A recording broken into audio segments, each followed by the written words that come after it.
what do you think about the series so far? I mean, I only got a couple episodes out, but I mean, have you been watching it?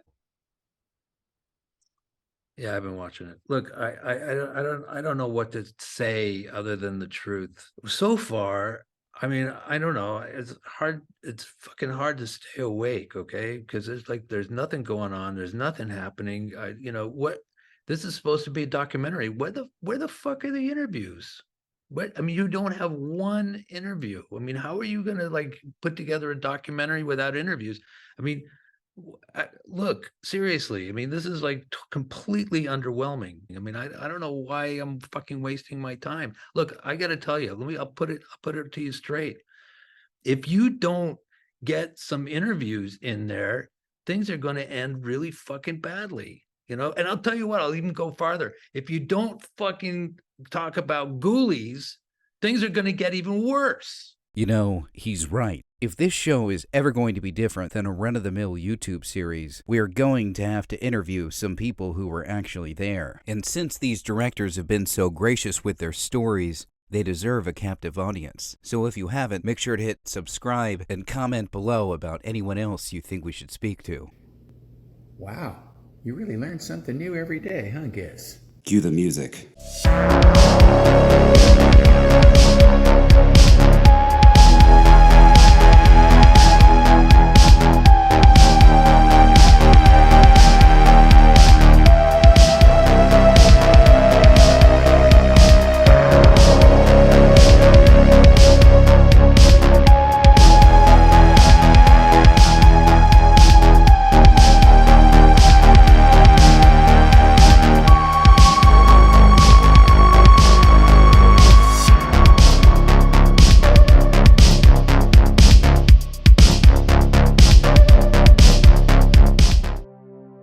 Although it isn't necessary, I highly recommend you watch Part 1, where we discussed how the atomic monster craze of the 1950s inspired Steven Spielberg to create the first blockbuster, Jaws, a film that struggled to get a PG rating and had a massive propensity for putting asses in seats, terrifying an entire generation. A similar incident would happen 7 years later during the production of his film Poltergeist. And even though that film would also walk away with a PG, the lengthy appeal process had left a bad taste in the mouths of the ratings board. But let's rewind to 1981. It was a good year for both Steven Spielberg and Joe Dante. Raiders of the Lost Ark had been the highest grossing film of the year, nominated for Best Picture, and took home 5 Oscars. Dante's follow-up to Piranha, The Howling, reunited him with screenwriter John Sayles, producer Mike Fennell, and effects designer Rob Bottin. It was the year of the werewolf alongside An American Werewolf in London and Wolfen, but the film stood out as a special effects marvel that was both darkly comedic and memorable. And just like with Texas Chainsaw Massacre, Spielberg fell in love with the movie, immediately casting Dee Wallace as the mother in E.T. He hadn't forgotten about Dante since Piranha, but now he had to find a way to work with him. He had created Amblin Entertainment with Frank Marshall and Kathleen Kennedy back in 1980. Although they had technically produced Poltergeist, it had gone under the name a Steven Spielberg production. The company was eager to develop further projects, and one script would pass Spielberg's desk which was so memorable. I bought it and gave it to Joe to make into a movie.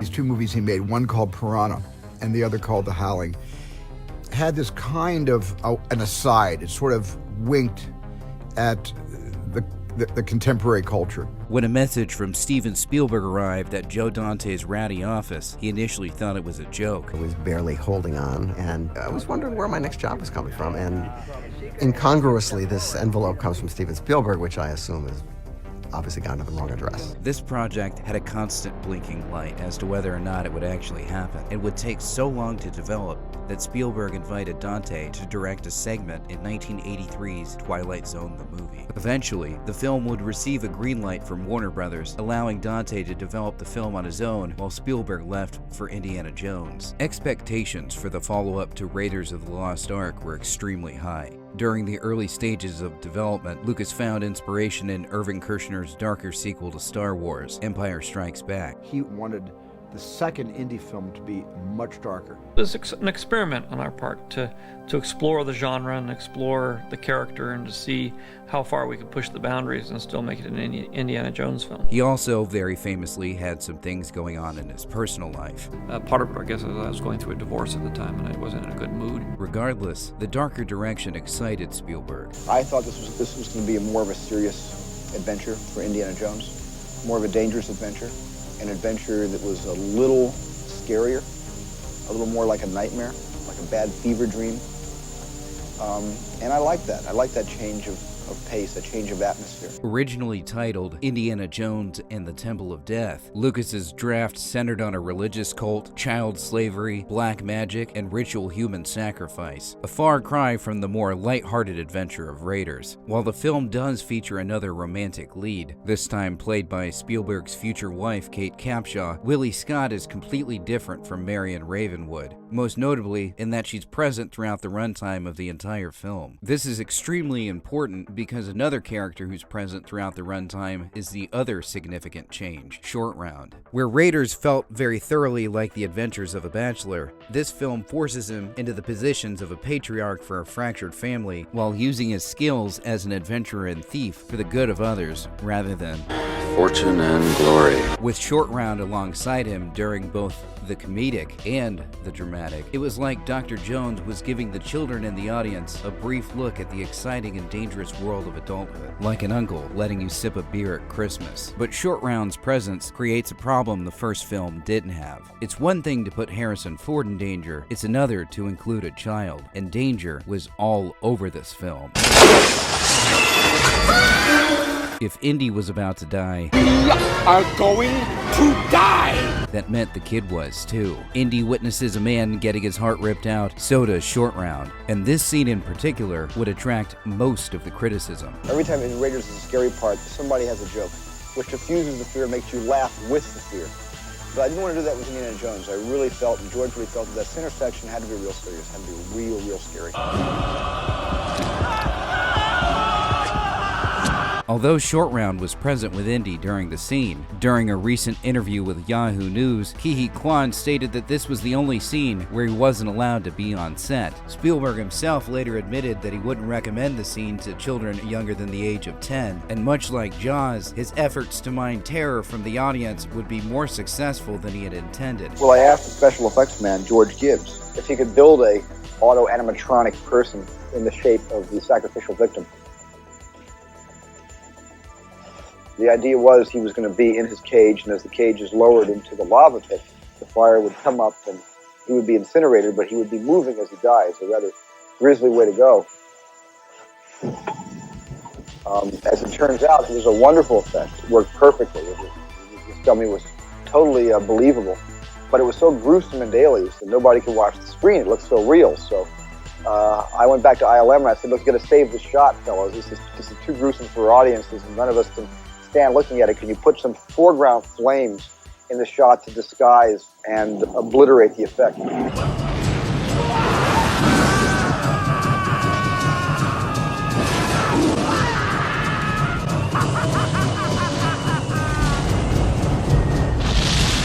Spielberg's feelings over the graphic nature of this scene would also affect the resolution for Chatter Lal. Despite having an active role earlier in the film, he's cast aside in the second half and never heard from again. As scripted, after being trapped under the wheel and writhing around in pain, he was meant to rise and face off against Indy before facing a horrible death in the lava pits. A few still images of this scene remain, but only the script gives us the full details. Chatter Lal grabs a pistol from an unconscious guard and Indiana whirls to see him pointing it. Indy kicks the gun from his hand, and suddenly Chatter Lal starts shouting in a terrifying voice. Chatter Lal's eyes glow as he lunges suicidally at Indiana, attempting to take Indy with him as he dives from the platform. Crashing into Indy, Chatter Lal knocks both of them back onto the sacrificial frame, which swings out over the crevice. Indy manages to dive off the frame just in time. He grabs hold of the platform as the crank wheel screams, and the frame falls. Looking up from the depths of the crevice, we see the frame with Chatter Lal fall on it, plummeting downward into the sulfurous smoke. The frame finally crashes, splashing into the molten lava. Chatterlal's body explodes into flame briefly. His flesh is broiled off in an instant. We glimpse a skeleton momentarily, and then all is consumed and obliterated by the blazing lava.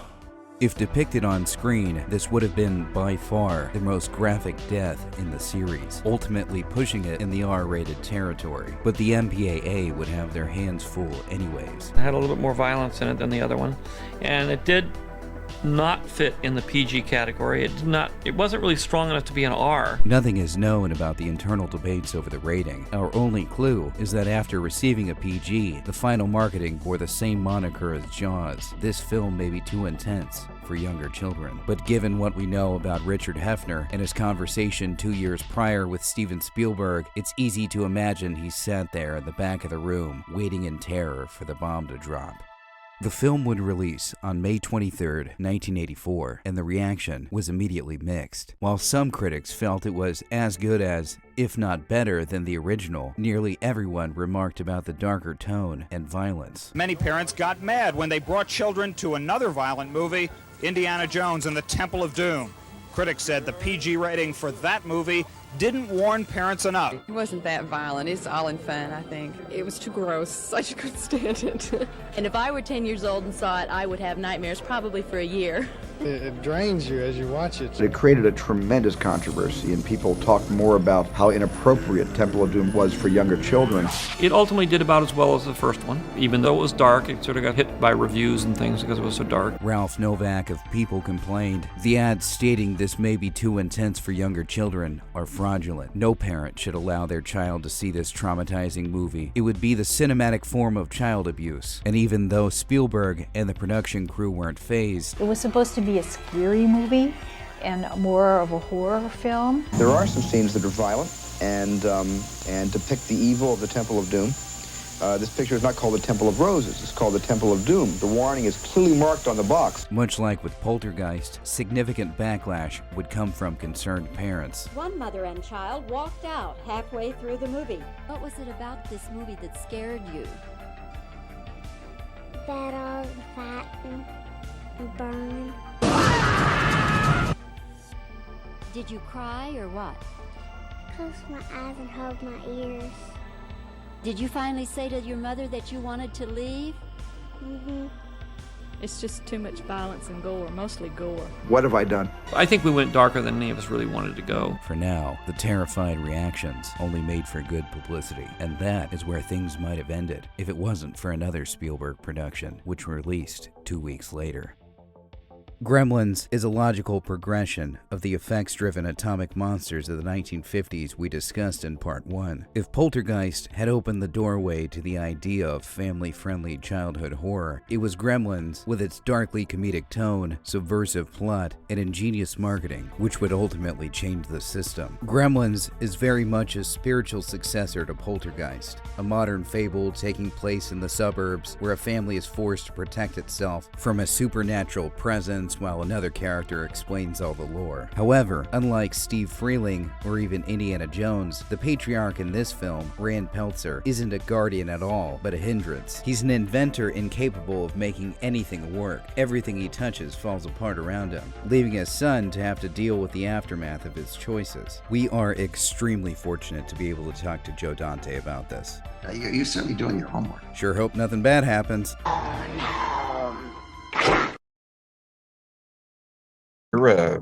Your microphone's breaking out a bit. I think we might have a bad signal. I hear myself fine.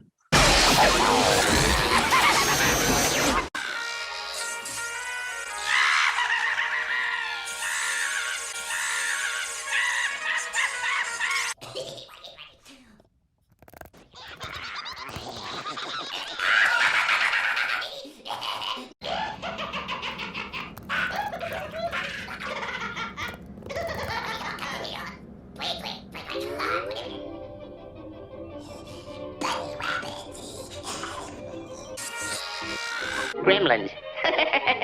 Oh, murder. Gremlins. What a fairy tale. Little man. Oh, brother.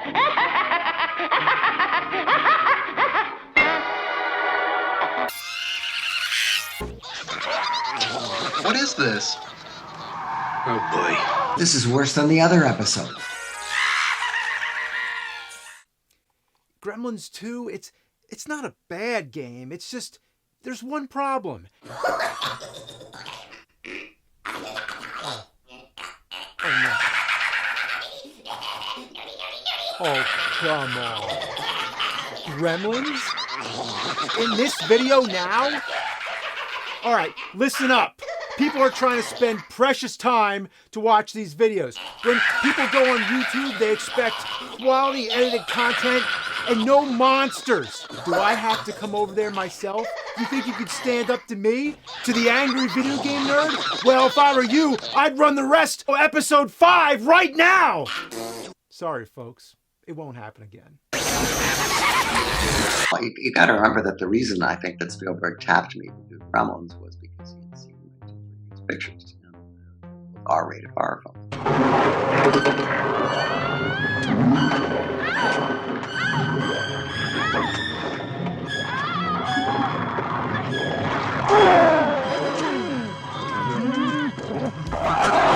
It's pretty well known that these pictures were going to be violent. In Piranha, we massacred a whole summer camp full of kids and didn't get an X-ray. So those pictures were made for a particular audience. Then, of course, there was the TV version that fell to the network. And by the time they had cut all the piranhas out of Piranha, they just called it water. We had to put in, and all of the things that were cut out of the rough cut would get put back for television because they were get longer because we cut out so much stuff. Since this was the first production of the company, Hamblin, in essence, chose, I think, safe because horror movies were generally successful. It didn't cost too much; they almost always returned a profit. So the initial idea with Gremlins was to art. And they were thrilled to have him. Yes, sure, whatever you want. They didn't really understand the project. They didn't get it, but the fact that he wanted to. So it started its journey as a very dark film, and it was lightened up as we aged. Steven fell in love with Gizmo even before we started shooting, and it was his idea to keep Gizmo around instead of having him turn into the bad gremlin, which is what he used to do. In my script, they were all bad, but he felt that one gremlin should stay true to his original Mogwai form and basically become Billy's companion and sidekick. And that was a big problem for us because we had only built a puppet that was maybe good for 20 minutes, and now we had to be like the co-hero of the movie. And so that caused a lot of consternation. But ultimately, it was a great choice. No, he was completely right. As I said, I think the main reason that this picture is so popular still is because he decided to keep Gizmo around for the entire movie and not have him turn into the bad gremlin. Otherwise, it would be just another Ghoulies or Munchies. And the effects work was done by Chris Walas, the same man who had traumatized everyone a few years earlier by designing the exploding Nazi effect. The first draft of the movie was a very hard R-rated horror film. In the original script of Gremlins, the Gremlins were very violent. Billy's mother's head was cut off and it rolled down the stairs. Gremlins all went into a McDonald's at one point and ate all the people but left the food at all of the tables. Another scene which was removed involved Billy and Kate coming across the corpse of the bank manager, offering up some of the film's only blood. Based on Steven's body of work, this hard R-rated movie did not seem like the kind of movie that Steven Spielberg or Amblin were going to make. And it became apparent when it was going to cost some money to create these creatures that it was going to have to be more family friendly, particularly in the early half, because it's got the cute Gizmo character. I thought that it was quirky and offbeat in a way that I approved of. I didn't know what anybody else would make of it until we went to our first preview. We did show the movie to the MPAA, and obviously they had some and as did Warner Brothers. One of the issues that the MPAA has always had with these movies is intensity. And this is something that it's not necessarily in the script, you know, how intense it is. It's how you handle it. It's what the treatment of the material is. And you can have a script that reads extremely intensely, and it can be done in a way that's much more family friendly. or vice versa. The problem in the horror movie genre is that the better you do your job, the more intense the film is. And therefore, when they say, well, your film is an R, and then the terrified producers come back and say, well, what can we do to get it to be a PG? And then they come back with their little notations about, take this out or take this out. But very often, if you've done your job correctly, it's intense because you did it right, because it's intense. And then the argument comes, how damaging is it to kids? One of the things that changed was, in addition to the mother stabbing a gremlin in the kitchen,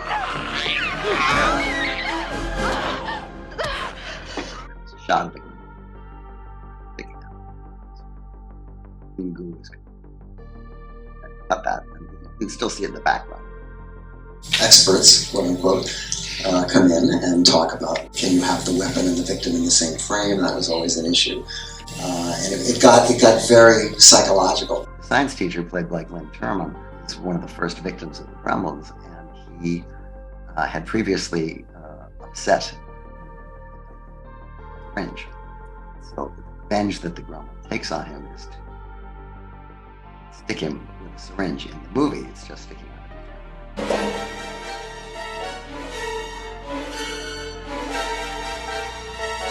In fact, shot a scene of the face covered in syringes.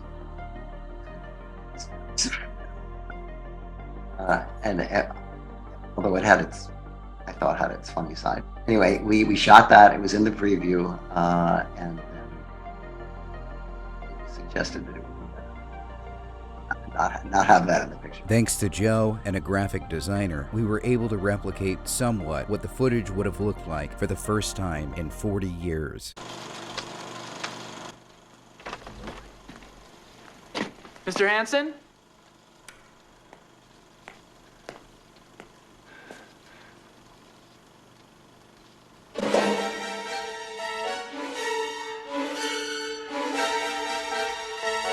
I can't regret anything not being in a movie that was the biggest success I ever had, and the only reason I'm still making it. Just prior to release, there was still one thing that the studio wasn't willing to budge on: Kate's speech about why she hates Christmas. And they said, you gotta cut it. The people will walk out. I said, it's 55 seconds long. They're not gonna walk out. The studio even considered sending letters to the theaters instructing them to cut it, but Dante told Spielberg he felt it was the heart of the movie. It encapsulates, to me, the whole tone of the movie Gremlins.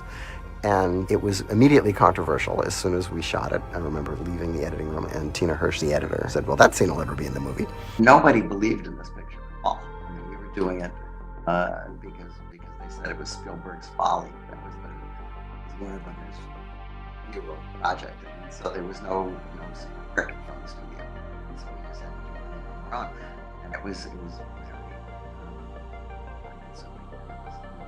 the movie was advertised as a sequel to E.T. The poster was the same color as E.T., fuzzy hand coming out of the box. And it was like, obviously, this must be a movie for kids, And of course, it wasn't. It was very dark in the second movie. So there were complaints. Parents saw the movie. I never heard a kid complain. Parents, particularly about the microwaves.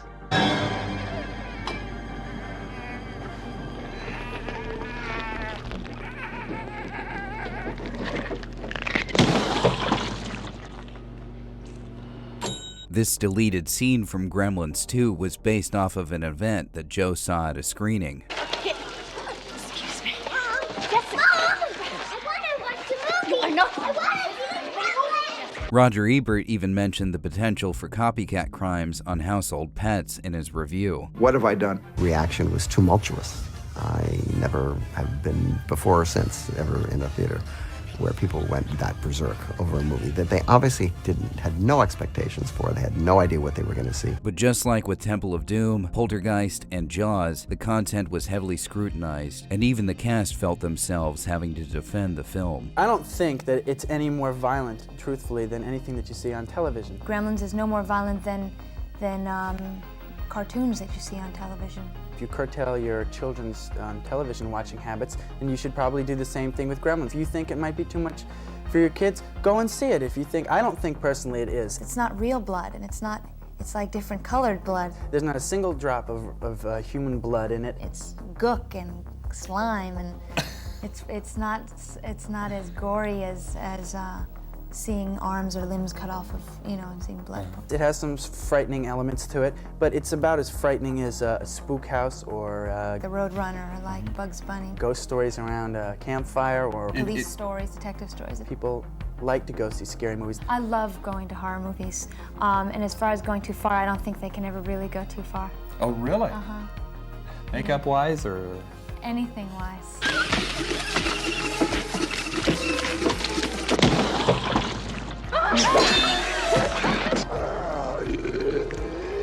Anything-wise. It made more money the second weekend than it made the first weekend. I can't remember the last time that's happened. Autonomy between like thick part of the movie, dark part of the movie. It was fairly unique, fairly new, and I think that. And you got to remember this. When the same day as Ghostbusters, another horror comedy. And these were the two most successful pictures.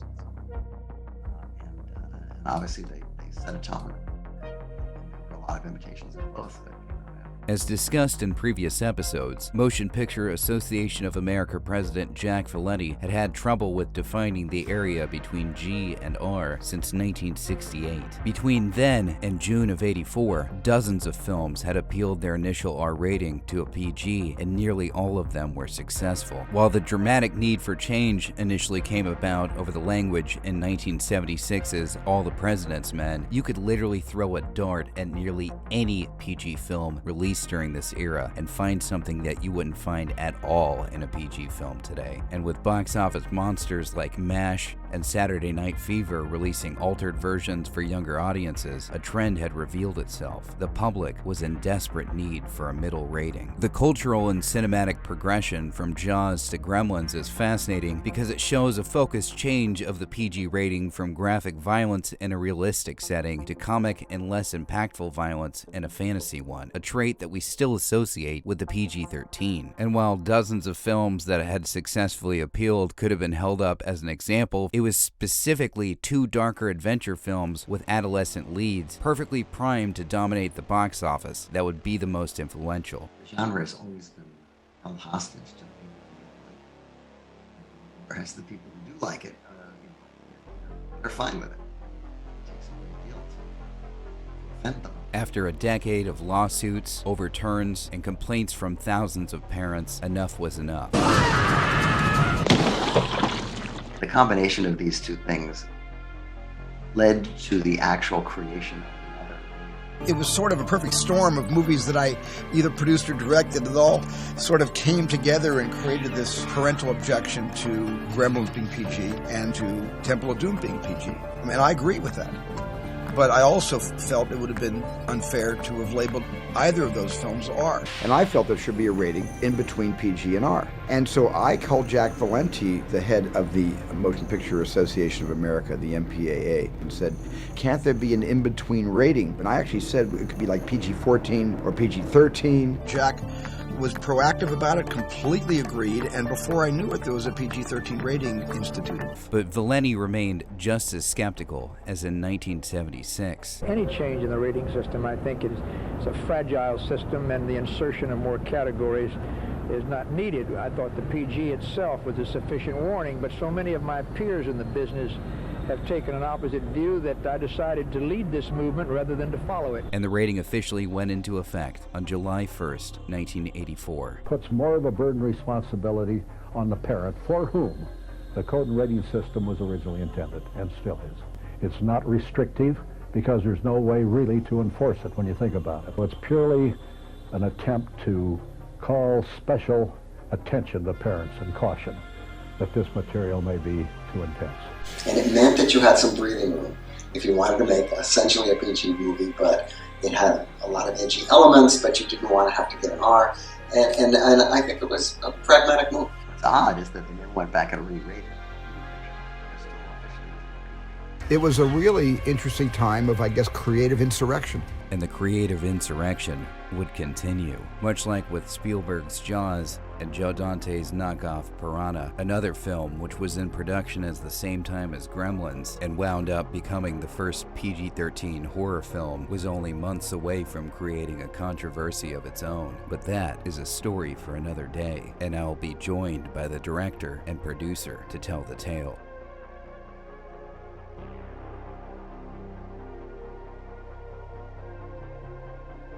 I'd just like to thank Joe Dante, Alex Kirschenbaum, James Rolfe, Zach Galligan, and my incredible team for coming together to make this video a possibility. You can reach out to Joe on social media. I especially love his channel Trailers from Hell, which is like a mini film school and inspires a lot of my work. You can also support Joe by subbing to the Movies That Maybe podcast, which offers exclusive content like interviews and Q&As for only $5 a month. But I'm gonna let you in on something. Remember this still image from earlier in the video? In the months following my interview with Joe, where I asked if he would be interested in sharing any lost media, he made it available for purchase on the Renfield Collection website. You can get this still image and dozens of others from Gremlins and all of Joe Dante's films autographed for only $35 at renfieldcollection.com. I hear if you throw in an extra $10, you can have Gizmo sign it. But seriously, for any fans of Gremlins or Joe Dante, it's a great website with lightning fast shipping. I ordered on Monday and it got there on a Friday. Once again, thank you so much for watching. Make sure to hit like, subscribe, comment below, and stay tuned for the next exciting episode of Sights Obscene.